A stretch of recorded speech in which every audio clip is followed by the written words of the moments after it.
Okay, today we're going to talk about how you find slope without a graph. So yesterday we just counted it out on a graph, but today we're going to talk about how you can find it if you're just given the numbers and not a picture. So you could always plot those points they give you on a graph, but there's another way you can do it as well. So I need you to title your notes slope between 2 points for today. This first slide you've already seen. It's from yesterday. We already wrote down slope is rise over run and change in y over change in x. But the new part that I do want you to write down is that change in y is subtracting your 2 y values. Change in x is subtracting your 2 x values. Okay, so I do want you to write the highlighted part, and if you want to write the whole thing, that's fine too.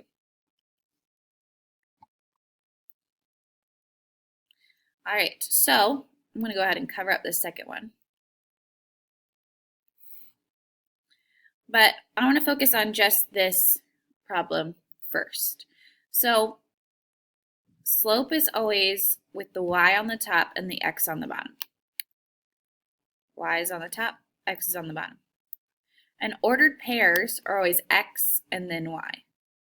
So y is our second number. So I'm going to connect my second number in each point right here on the top, and it's always going to be subtraction. So this is 0 minus 3 is negative 3.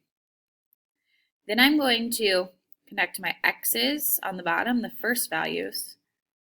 So here, my y's are the second number. I connected those. My x's are the first number, and I connected those. Okay, and it's always subtraction. So then I have negative 2 minus 2 is negative 4. So my slope, my m, is negative 3 over negative 4. But 2 negatives cancel out to make a positive. So this is really positive 3/4. All right? So here we go. We're going to try another one. I'm going to connect. Let me go ahead and highlight. My y's are the second number. My x's are the first number. I'm going to connect my y's on the top. So 5 minus 0 is 5. It's always subtraction. Negative 2 minus 2 is negative 4. So my slope is 5 over negative 4. Okay? If you really want to, you can move the negative to the top. But as long as you only have one negative, it's still in your final answer.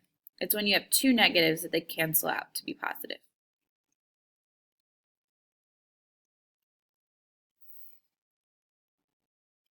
Okay, we're going to try just a few more examples so you can get the hang of it. So again, my y's are the second number.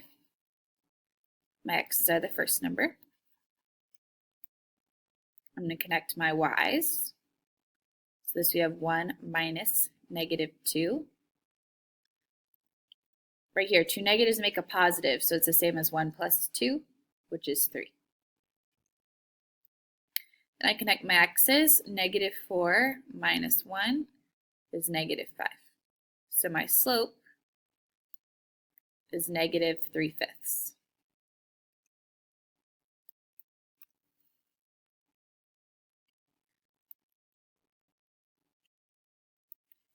So I'm going to connect my y's and connect my x's. Okay, I like to connect my y's on the top because they're going to go on the top of my fraction.